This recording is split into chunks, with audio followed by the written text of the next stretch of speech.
Malcolm Butler's had a very interesting career. He was, of course, brought onto the Patriots as an undrafted free agent. He then had an interception in the Super Bowl, making him one of the most popular Patriots players of all time. The Patriots then let him walk in free agency after benching him in Super Bowl 52. And after bouncing around a little bit, he ended up with the Arizona Cardinals, where he eventually retired.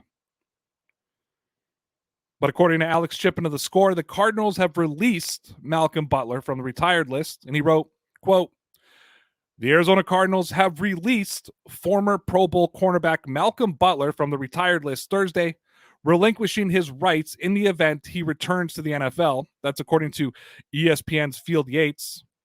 After playing for the Patriots from 2014 to the 2017 and winning a pair of Super Bowls, Butler signed a 5-year, $61 million contract with the Tennessee Titans in free agency.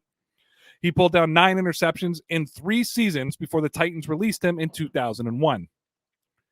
So I'm going to ask a question that perhaps Patriot fans won't want me to ask, but should New England be interested in reuniting with Malcolm Butler?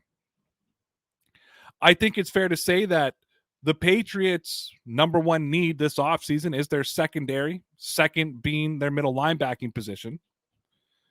Now, of course, there are free agents that are available, and the Patriots could also take a cornerback or a safety in the first round of the draft.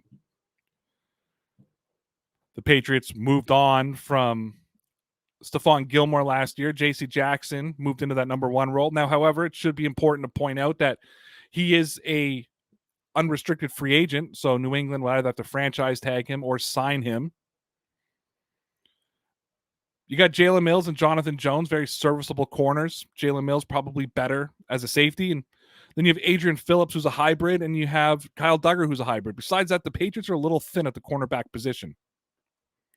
I don't think that Malcolm Butler would cost a lot of money. I think that he understands the Patriots' defensive system.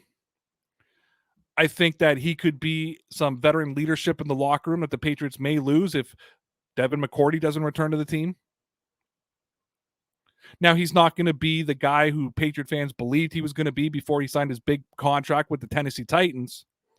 However, I do believe that he could be a very good complementary piece to New England going down the stretch.